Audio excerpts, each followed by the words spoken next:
वाकिफ कहाँ है ज़माना हमारी उड़ानों से। वाकिफ कहाँ है ज़माना हमारी उड़ानों से। वो और थे जो हार गए आसमानों से। वो और थे जो हार गए आसमानों से। नमस्कार।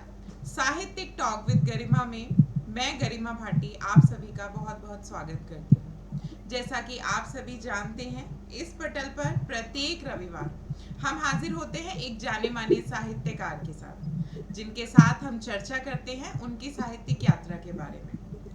और आज जिन जानी मानी साहित्यकार की साहित्यिक यात्रा की चर्चा हम आज करने वाले हैं, वो हमारे साथ जुड़ी हुई हैं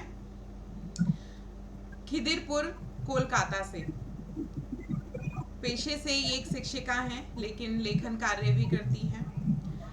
श्वेता गुप्ता, श्वेतांबरी जी, आपका हमारे मंच पर बहुत बहुत स्वागत है कि आज आप हमारे साथ अपनी साहित्यिक यात्रा की चर्चा करने के लिए जुड़ी हैं। इनके परिचय में मैं बताना चाहूँगी कि ये एक शिक्षिका होने के साथ साथ लेखन में अगाध रुचि रखती हैं। वैश्य महासभा महिला प्रकोष्ठ बंगाल की भूतपूर्व सचिव भी रह चुकी हैं और सामाजिक कार्य जो हैं उनमें भी निरंतर सक्रिय हैं। साहित्यिक उपलब्धियों की जब हम बात करें तो राष्ट्रीय लेखक संघ में सक्रिय सदस्य हैं। राष्ट्रीय शिक्षक संघ चेतना की महिला इकाई की राष्ट्रीय उपाध्यक्ष हैं। विश्व हिंदी परिषद में ये शैक्षणिक प्रकोष्ठ में अध्यक्ष हैं।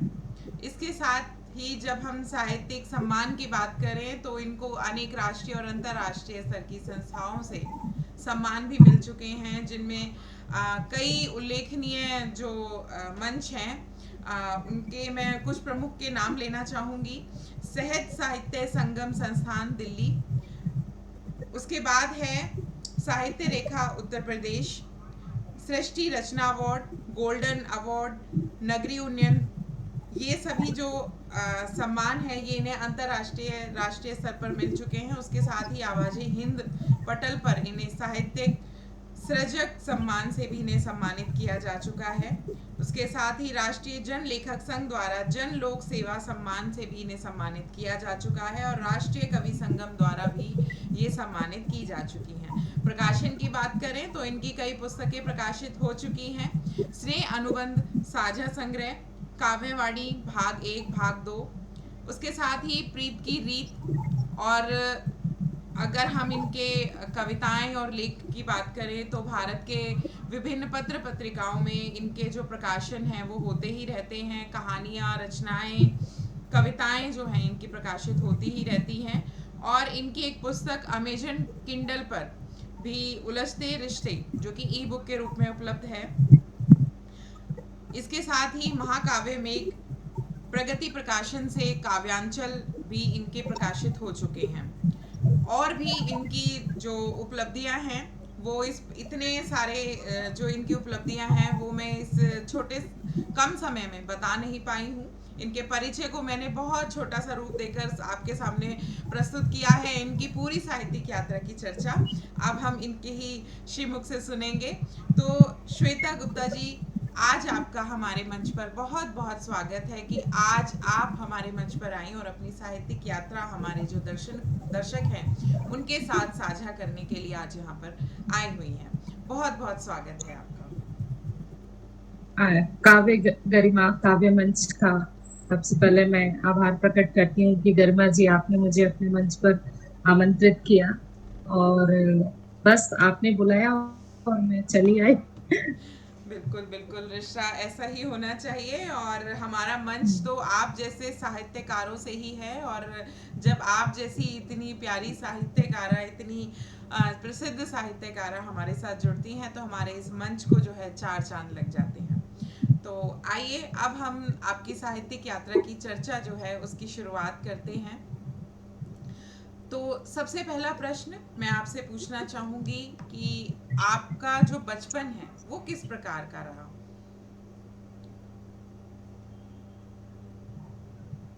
बचपन बहुत ज्यादा सुखद नहीं कह सकती हूँ, संघर्षपूर्ण रहा है बचपन।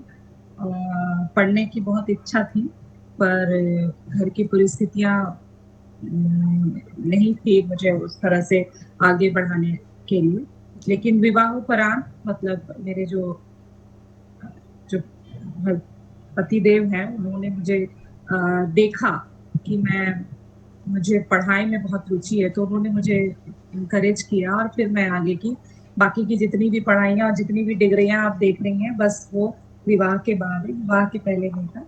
और बचपन ऐसा था कि संघर्षपूर्ण था, पर वो अब मुझे लगता है कि अगर वो संघर्ष मैं नहीं जीती, तो आज मैं यहाँ पर नहीं होती, क्योंकि वो जो जब बचपना संघर्षपूर्ण होता है तो हर चीज को देखने का अपना एक नजरिया होता है। आप किसी चीज को किसी भी चीज को आसानी से जब अगर पा लेते हैं तो उसकी महत्ता आप उतना नहीं समझ पाते जितना कि कोई चीज आप संघर्ष करके आप किसी चीज को हासिल करते हैं। तो मेरे हिसाब से वो संघर्ष जो है वो मेरे लिए पॉजिटिव वे में रहा। इसको मैं पॉजिटिव वे में ही समझूंगी। बहुत अच्छी बात रही कि आपके जीवन साथी ने आपको जो है इतना बढ़ावा दिया, आपको पढ़ने के लिए हम्म, प्रेरित किया और आपकी जो पढ़ाई है उसे पूरा कराया। तो हम्म, आपने जो अपनी पहली रचना है, वो किस उम्र में हम्म। लिखी? मेरी पहली रचना नहीं, मेरी एक पहली कहानी थी लुध की। जो क्योंकि मैं क्लास 9 या 10 में रही होंगी, तो उस समय मतलब मैं डायरी में लिखती थी जी। चीजें, कोई भी बात, कोई भी चीजें होती थी आस-पास में, तो वो मैं लिखती थी। और पता नहीं मेरी माँ ने कब वो पढ़ लिया उस डायरी को, और मैंने उसमें कहानियाँ भी लिखी थी, और जो समाज में जो भी चीज़ घटती थी, उससे प्रभावित होके जो मेरे विचार होते थे, सब मैं वहाँ लिखती। तो वहाँ हमारे घर के पास एक चमकता आईना पहले एक प्रकाशन होता था, रांची से प्रकाशित होती थी, दैनिक पत्रिका थी वो। तो वो उनके जो संपादक सह संपादक थे वो वहाँ रहते थे। तो एक दिन ऐसे ही, क्योंकि बहुत बोलते हैं ना कि हमारे झारखंड बिहार में ना उस समय इलेक्ट्रिसिटी की बहुत प्रॉब्लम थी।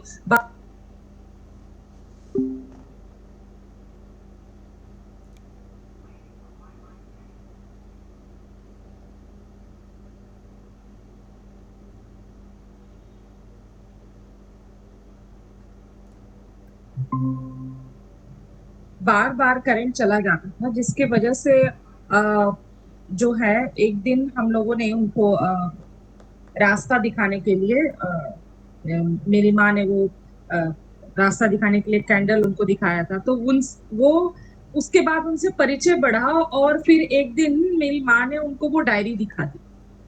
तो वो डायरी दिखाने के बाद उसमें वो लुध की कहानी थी, जो बिल्कुल सच्ची कहानी थी, और मैंने उसको जस्ट ऐसे ही बगल में एक मुस्लिम परिवार था जो अपनी बेटी को बहुत टॉर्चर करते थे, और बेटी का नाम था लुत्की।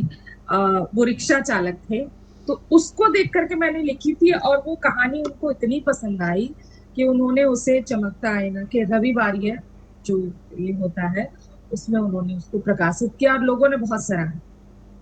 कविताओं में मेरी जो रुचि है, वो ये लॉकडाउन ने मुझे कविता लिखने पर प्रेरित किया, क्योंकि ये लॉकडाउन के समय में जो हमने ये जो 1 डेढ़ साल का जो समय अंतराल था, इस समय अंतराल में मतलब अ, मुझे एक नया आयाम दिया इस लॉकडाउन और इस कोरोना काल ने, कि मैं कविताओं के माध्यम से फिर लोगों से जुड़ने। और जो मेरी पहली कविता थी वो थी कि बदरा छाई, जब मेघ पूरे अपने उफान में थे और उफान में था, उसको मैंने देख करके ये जो कविता है, पहली कविता जो थी उसका मैंने लिखा। बिल्कुल, बहुत ही अच्छा सुखद सफ़र आपका रहा है, सुनने में बहुत अच्छा लग रहा है। आपकी जो रोचक कहानी है कि कैसे आपकी जो रचनाएँ हैं वो प्रकाशन में आना शुरू हुई। तो इसके साथ ही अब हम चाहेंगे कि आपकी मधुर सी आवाज़ में हमारे दर्शकों को एक आपकी कोई भी कविता, कोई भी रचना जो आप सुनाना चाहें वो सुनने को मिलेगा।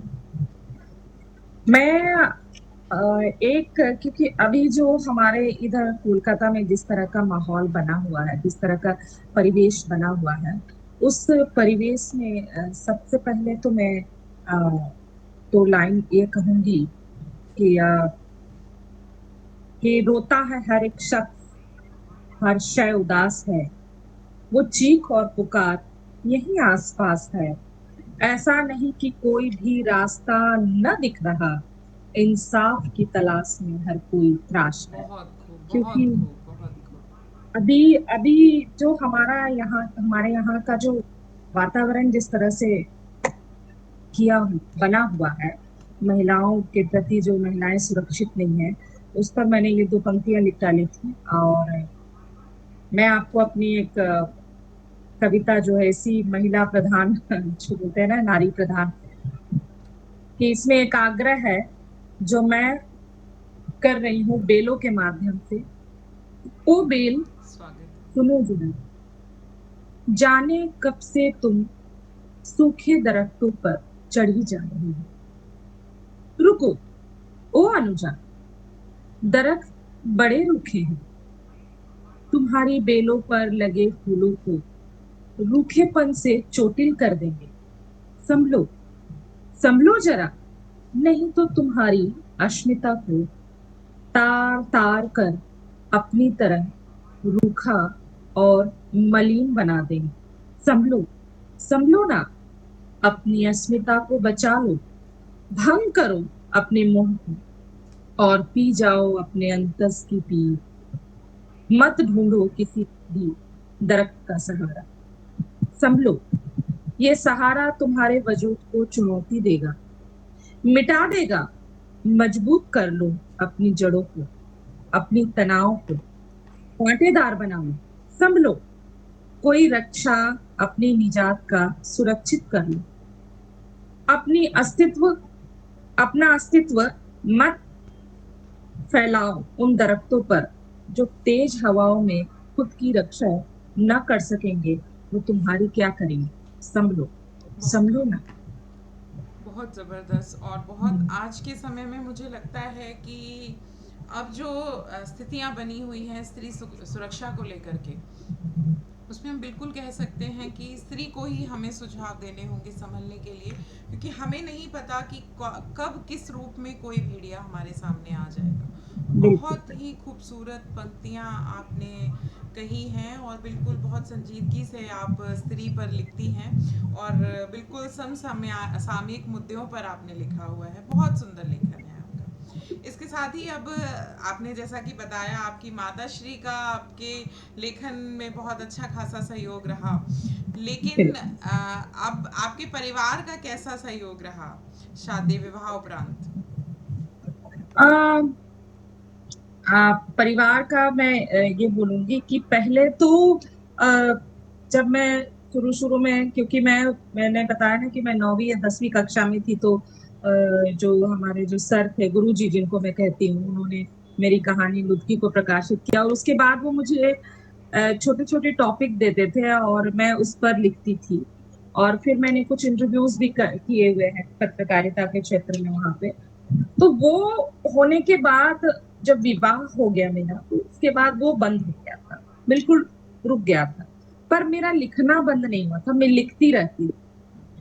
लेकिन जब लिखने के क्षेत्र में जब मैं आपको 2000 आपको ये क्या कहती हूँ, ये लॉकडाउन से पहले सब जब मैंने लिखना स्टार्ट किया और जब प्रकाशन में आने लगे, तो पहले तो मेरा नाम देखिए श्वेतांबरी श्वेत है, जो सही नाम है, वो चेंज है श्वेता गुप्ता श्वेतांबरी। क्योंकि मैं पढ़ाती हूँ तो मेरे जितने भी बच्चे हैं, उन्होंने कहा था, मेरे जो विद्यार्थी हैं, उन्होंने कहा कि मैम आप जब भी कुछ भी करना, आप अपने नाम को छोटा करके करना, क्योंकि आपका नाम बहुत बड़ा है, हम बोल नहीं पाते हैं। तो हमने उसको श्वेता गुप्ता श्वेतांबरी कर दिया। तो पहले लोगों को पता नहीं था कि मैं लिख रही हूँ, हमारे परिवार के भी सदस्य को पता नहीं था कि मैं लिख रही हूँ। लेकिन जब उन्होंने मेरी पिक्चर देखी, मेरी फोटो देखी अखबारों में और मेरे जो भी किताबें प्रकाशित हुई उसमें।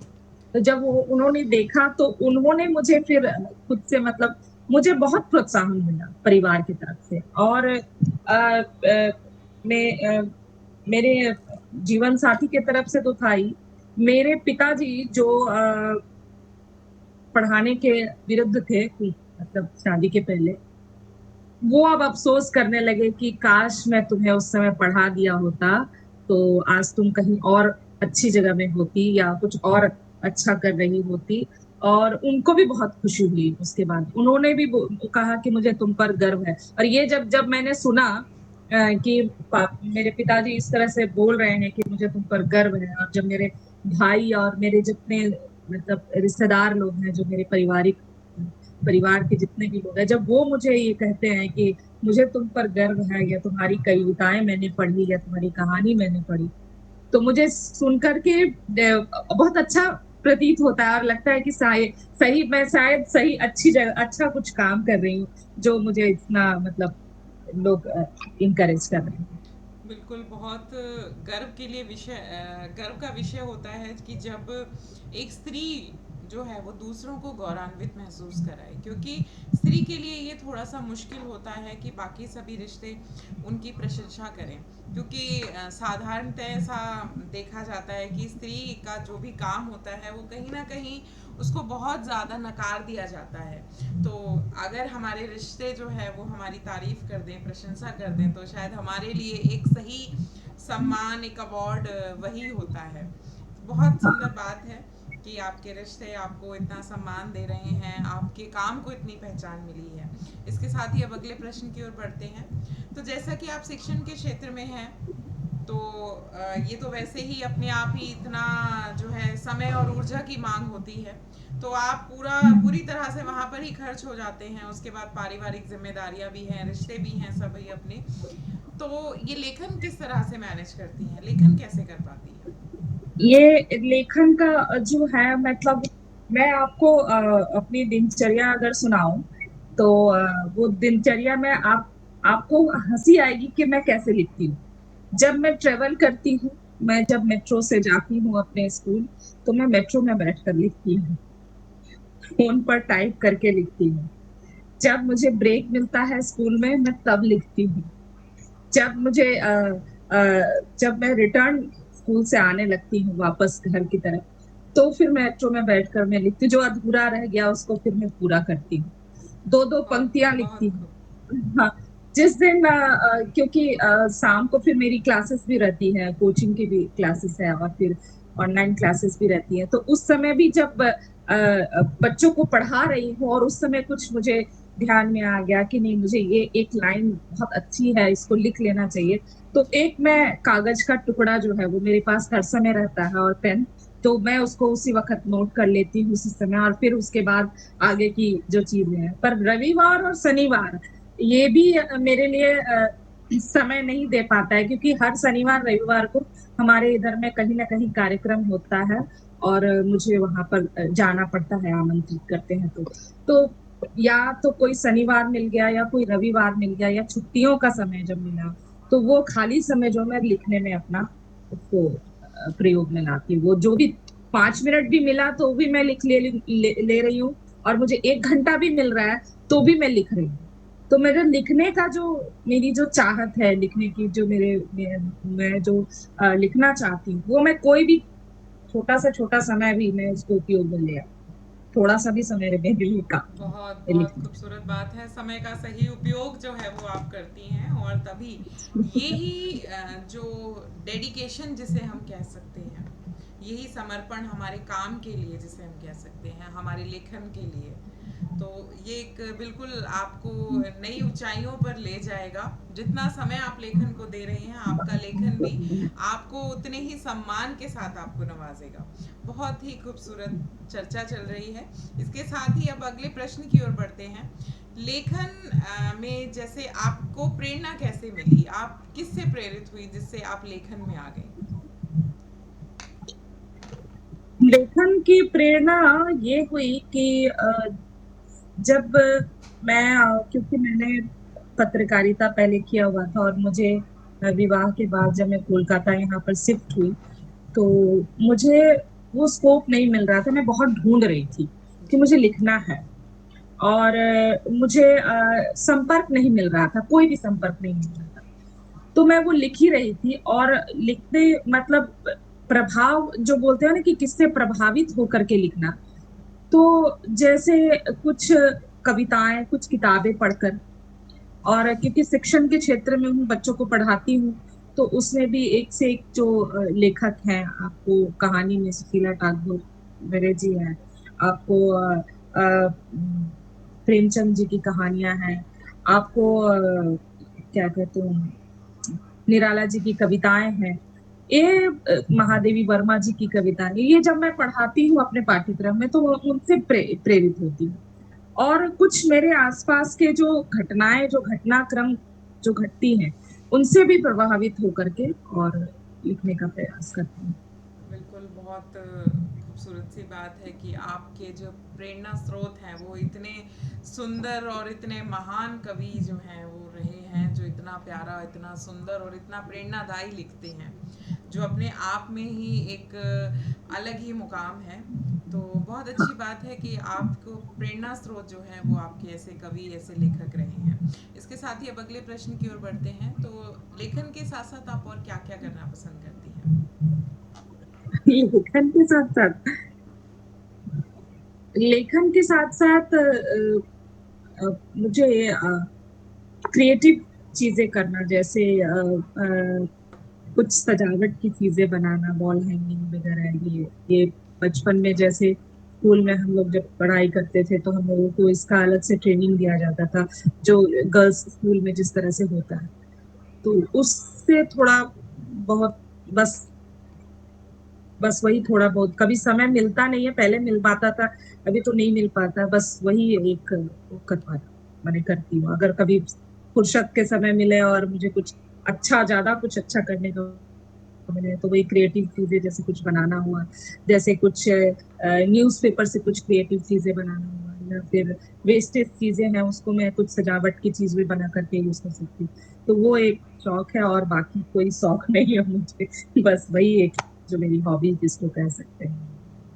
बहुत खूबसूरत। और मुझे लगता है अगर हमारे शौक ज़िंदा हैं तो कहीं ना कहीं हमारी हस्ती ज़िंदा है। हमें अपने शौक को, अपने आप को, अपने बचपने को सदैव बनाए रखना चाहिए, सदैव ज़िंदा रखना चाहिए। और अब अगले प्रश्न की ओर बढ़ते हैं। आप समसामयिक लिखने के साथ साथ आपके लेखन, जो आपकी रचनाएं हैं, आपकी कहानियां हैं, वो किन विषयों पर आधारित होती हैं? ज्यादातर मेरी कहानियां जो आपको, या कविताएं आप बोल लीजिए, आपको ज्यादा करके आपको महिला प्रधान आती हैं, या आपको जी। नारी प्रधान आती हैं, जी। जो जो भी कविताएं हैं आपको। और कुछ सामाजिक मुद्दे होते हैं, कुछ सामाजिक ऐसे मुद्दे, जैसे अभी कुछ दिनों पहले मैंने एक हास्य व्यंग्य लिखा था, भैया जी गए ससुराल। तो वो भी, वो राजनीति से प्रेरित था, और जिस तरह की मतलब उसमें मैंने जो कहानी लिखी, मैं आपको भेजूंगी वो कहानी। बिल्कुल। तो वो कहानी नहीं कह सकते, उसको हास्य व्यंग्य ही कह सकते हैं। तो जिस तरह से घटनाक्रम चल रहे थे, तो उस घटना को देख करके मैंने वो व्यंग्य लिखा था, और वो पत्रिकाओं में प्रकाशित भी हो चुका है, जी। जिनको भी मतलब भेजा है मैंने। लेकिन ज्यादातर के समसामयिक मुद्दे होते हैं, और नारी प्रधान मेरी यही है, मैं जी, यहीं पर बिल्कुल। लिखा हूँ। और आपकी जो कविताओं में हम देख ही सकते हैं कि नारी प्रधान आपकी कविताएँ बिल्कुल हैं। आज के जो समस्याएँ हैं, आज की जो हमारी जो जीवन शैली है, उससे संबंधित करते हुए जो है आपकी कविताएँ हैं। और अब हम चाहेंगे कि इसी बात पर आपकी एक और कोई प्यारी-सी रचना आपकी मधुर आवाज़ में हमारे दर्शकों को सुनने के लिए मिले। मेरी ये रचना जो मैं आपको सुनाने जा रही हूँ, ये इसका इसका जो शीर्षक है वो बाज की निगाहें है, और ये अ, मैंने जब भी सुनाया है सबको बहुत पसंद आया है, तो शायद आपको भी पसंद आए। स्वागत है, स्वागत है। मैं उड़ूं या अपनी नीड़ में रहूं, मैं उड़ूं या अपनी नीड़ में रहूं, बाज की निगाहें मुझ पर हैं। बहुत खूब। पंख मेरे कतरा कतरा बिखर रहे हैं, गुम हूं अपने आप में, दूर तक दिखता नहीं कोई, सिमट कर रुक्न सी में सरिता में बही जा रही हूं। बहरे हो चुके हैं सब, चीख मेरी शोर में गुम, भंवरों की भिनभिनाहट में, जीवन की परिपाटी पर चुपचाप अकेली मैं भीतर के तिमिर में घुली जा रही हूँ। आसमान छोटा कर दिया गया है और डोर छोटी उड़ान की, खुद में कोई मैं संतापित जिए जा रही हूँ। बांध सब्र का है, संभलता नहीं, बहने को है। पूरा जहां सिमट कर एक कोने में मरमर कटुता पिए जा रही हूँ। मेरी आवाज टकरा कर चूर हो रही है, अंधेरों में गुमसुम धीरे से कह रही है, तेरा नीड़ बिखर रहा है, तेरा नीड़ बिखर रहा है, तुझसे दूर नई दुनिया बुन रहा है। तू उड़ना भूल जा, तू उड़ना भूल जा, क्योंकि तू बाज की निगाह में है, तू बाज की निगाह। बहुत खूब, बहुत खूब। बहुत सुंदर कविता, और बिल्कुल ऐसा लग रहा है जैसे मुझे ही ध्यान में रखकर ये कविता लिखी गई है। और कहते हैं एक अच्छा लेखक वही होता है जो हर पढ़ने वाले को जो है ऐसा लगे कि ये मुझे ही केंद्र में रखकर ये लिखी गई कविता है। और बिल्कुल आप तो इतनी सफल कवित्री हैं ही, और बहुत खूबसूरत लेखन। शब्द नहीं है इतना प्यारा लिखने के लिए, आपकी तारीफ कितनी की जाए उतनी ही कम है। तो अब अगले प्रश्न की ओर बढ़ते हैं। जैसा कि हम सभी देखते हैं कि बदलाव जो है वो प्रकृति का नियम है। तो जब हमारी ये जो दुनिया है, ये समाज है, सब कुछ बदल रहा है, तो हमारा साहित्य भी बदल रहा है। तो इस बदलते हुए समय में बदलते हुए साहित्य के स्वरूप पर आप क्या कहना चाहेंगे? देखिए, साहित्य जो है, बदलाव, साहित्य में बदलाव की जरूरत है। समय बदल रहा है तो साहित्य में भी बदलाव आएंगे ही आएंगे, जो कि ये निश्चित है। पर वो जो आधार है साहित्य का, साहित्य का आधार था पहले कि हमें समाज से ही उठाकर समाज की ही बातें लिखनी है, ताकि लोग जो है उस चीज को समझे जो हम कहना चाहते हैं। और ये समाज से ही संबंधित है साहित्य, सामाजिक, राजनीतिक परिवेश, हर एक चीज पर संबंधित। पर अब जो साहित्य है उसकी जो जो बोलते हैं ना दिशा, वो बदल रही है। वो दिशा बदल ऐसे रही है कि अ, जो सम्मान और जो मंच बड़े बड़े जो मिलते जा रहे हैं, बहुत लोग मेरे इस बात पे विरोध भी करेंगे, पर मैंने जो देखा है मैं वही बोलूंगी। बिल्कुल। जो मंच बड़े बड़े और जो सम्मान जो बड़े बड़े मिल रहे हैं, और जो एक नाम का जो पट्टा, जिसे कहता है ना कि हमें, मेरा नाम यहाँ से यहाँ तक हो, नीचे से ऊपर तक हो, इसकी होड़ लग गई है। बिल्कुल। और ये होड़ में इस भागम भाग वाले चीज में और आगे बढ़ने की ये के चीज में हम जो मूल जो आधार है साहित्य का, वो हम शायद भूलते जा रहे हैं।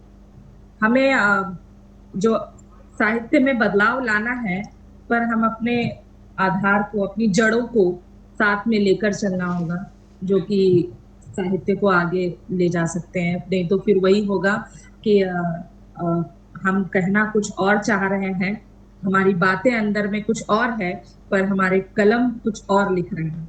तो ये बिल्कुल। चीजें, हाँ, इन चीजों में बदलाव लाने की जरूरत है। बिल्कुल, बहुत खूबसूरत बात आपने कही कि हमारे मन, वचन और कर्म तीनों में जो है एकरूपता होनी चाहिए एक लेखक के हाँ, रूप में। बिल्कुल, बिल्कुल। बहुत सुंदर बातें जो है आप कर रही हैं। बिल्कुल साहित्यिक जो चर्चा है वो बहुत ही खूबसूरत जा रही है। अगले प्रश्न की ओर बढ़ेंगे। तो आप एक शिक्षक हैं और शिक्षण के क्षेत्र से जुड़ी हुई हैं। तो ऐसे में आज की जो हमारी युवा पीढ़ी है, हमारी जो आज बच्चियां हैं, छोटे बच्चियां हैं, बच्चे हैं, उनके लिए जो साहित्य है वो कितना जरूरी समझती हैं आप? देखिए, मैं क्योंकि हिंदी भाषी क्षेत्र में हिंदी भाषी क्षेत्र में हूँ, और क्योंकि मैं विद्यालय में शिक्षिका हूँ, तो मैंने एक चीज तो देखी है कि साहित्य की भाषा का कोई बंधन नहीं होता है साहित्य में। साहित्य आप अंग्रेजी भाषा में भी पढ़ सकते हैं, आप हिंदी भाषा में भी पढ़ सकते हैं, उड़िया, बंगाली, हर भाषा में। पर रुचि जो है, साहित्य के प्रति जो रुचि है, वो बच्चों में कम देखने को मिलती है। जैसे अगर जो साहित्य जो इन चीजों को समझते हैं, जो कविताओं को पढ़ते हैं, कहानियों को पढ़ते हैं, प्रश्न पूछते हैं, है ना, वो उन चीजों में कमी देखने को मिलती। जी।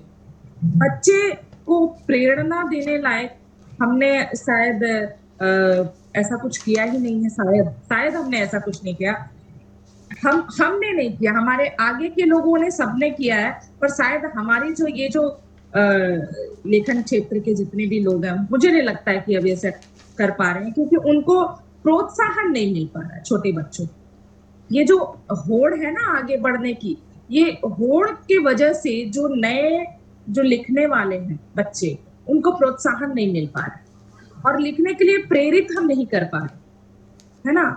छोटे बच्चे जैसे मेरे ही विद्यालय में छोटी बच्चियां हैं जो बहुत अच्छा लिखती हैं। कुछ बच्चियां हैं जो बहुत अच्छा लिखती हैं, और जब उनसे कहा जाता है कि तुम अपनी ये कविताओं को सुनाओ या ये कहो, तो वो कविताओं और कहानियों का जो मंच है वो वहां नहीं मिल पाता।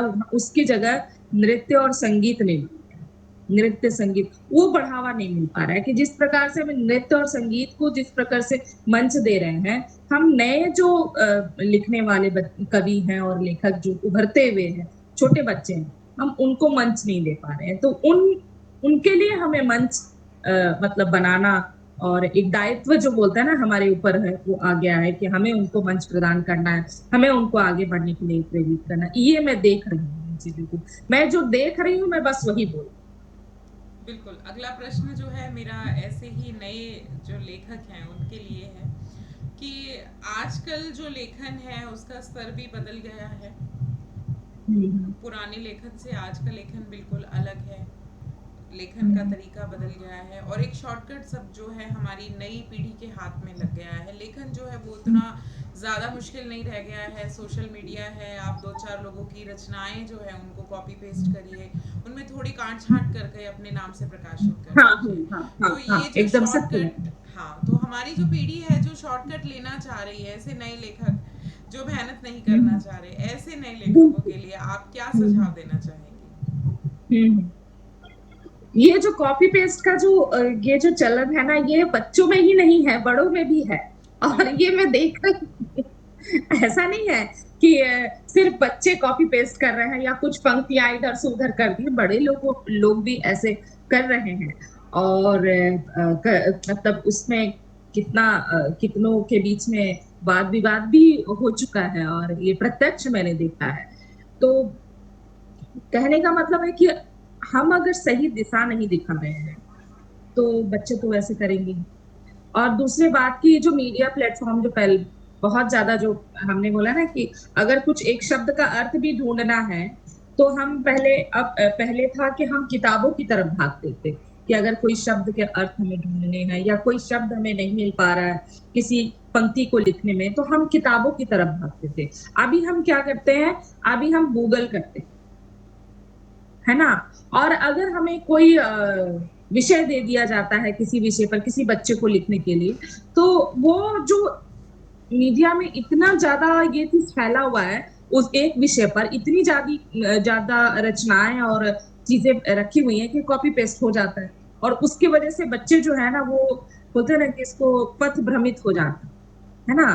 तो उससे क्या करते हैं बच्चे जो है ना, वो कॉपी पेस्ट करके उन्हीं चीजों को कुछ पंक्तियों को आगे पीछे करके डाल देते हैं। इसको अगर ठीक करना है तो हमें उनको किताबों की तरफ ले जाना होगा।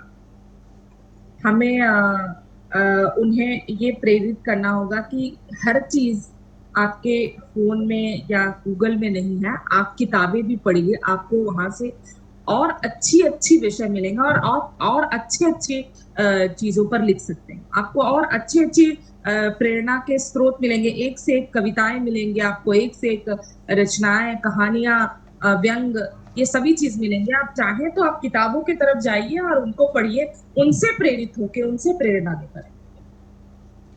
बहुत खूबसूरत जो है, बहुत ही बढ़िया जो सुझाव हैं वो आपने हमारे नए लेखकों के लिए दिए हैं।